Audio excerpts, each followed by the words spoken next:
Sarkozy, who was sentenced to 5 years in September, was allowed to leave jail this week after a court ruled he would not serve his sentence while appealing. In a message on X, Sarkozy wrote, "Truth will prevail. This is a fact that life teaches us." The conviction stems from accusations that Sarkozy conspired to secure funds from Libyan leader Muammar Gaddafi for his successful 2007 campaign. His imprisonment marked a dramatic fall for the former president who led France from 2007 to 2012.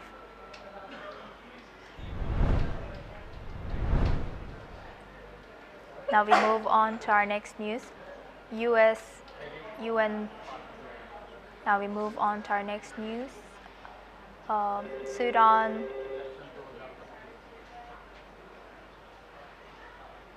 About Sudan, Amy Pope has said that International Organization for Migration has received less than 10% of its $229 million appeal, forcing it to halt most operations. The conflict between Sudan's army and the Rapid Support Forces, now in its 19th month, has displaced over 12 million people and pushed parts of the country towards famine. In Al-Fashar, tens of thousands have fled since the RSF seized control, with many trapped in areas and groups cannot reach due to fighting and insecurity. Pope has warned that the lack of aid driving repeated displacement, with many risking dangerous journeys towards Chad, Libya, and across the Mediterranean. Now we move on to Pakistan. Pakistan has deployed both army and paramilitary forces to protect Sri Lanka's cricket team following a deadly suicide bombing in Islamabad. The attack has raised security concerns during the team's ongoing tour. Let's hear what more has been said from Pakistan's Interior Minister. लेकिन हमने कोशिश की कि वो सारे के सारे concern दूर करें। श्रीलंकन प्रेसिडेंट ने खुद उनसे बात की कल अपनी टीम के साथ और उनको कन्विंस करने की कोशिश की। हमारे फील्ड मार्शल ने खुद उनके डिफेंस मिनिस्टर से सेक्रेटरी से बात की और उनको कन्विंस किया और पूरा शोर कराया सिक्योरिटी के लिए।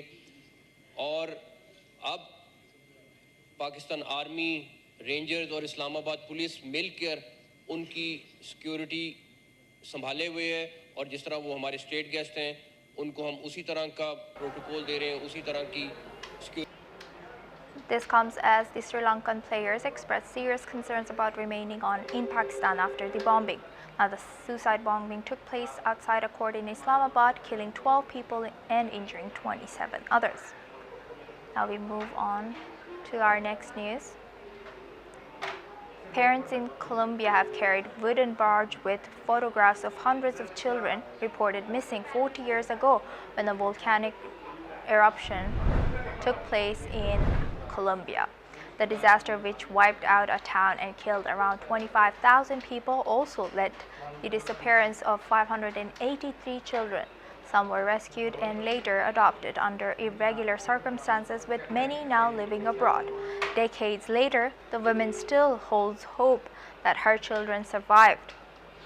The foundation working to help survivors is collecting DNA samples in hopes of returning and reuniting families separated in the chaos of volcano.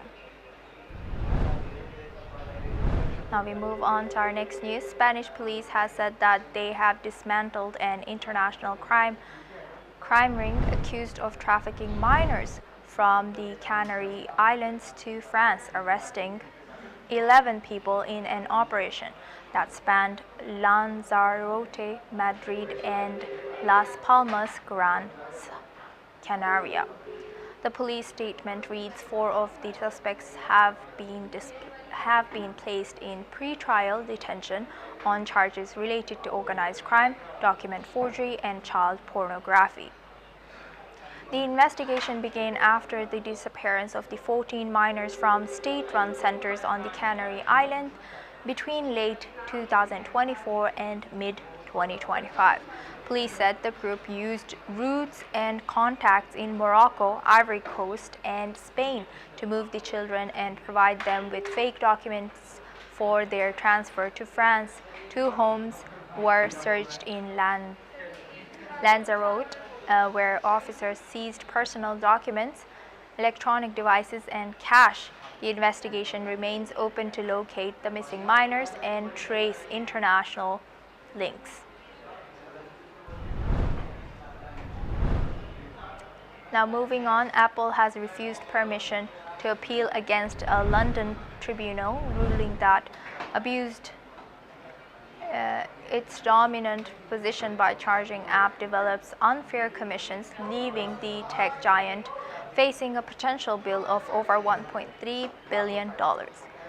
The Competition Appeal Tribunal has ruled against Apple last month after a trial finding Apple had abused its dominant position by shutting out competition in the app distribution market and charging excessive and unfair prices.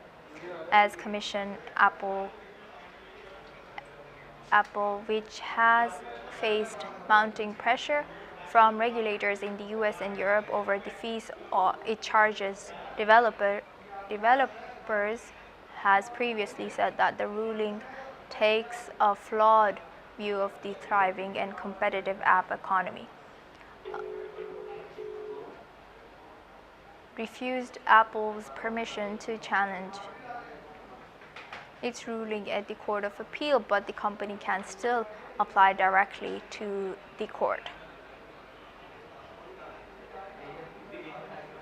Lawyers representing Rachael Kent, the British academic who brought the case, said in court filings for the hearing that they had calculated damages from October 15 until February 2024, plus interest at £1.2 million.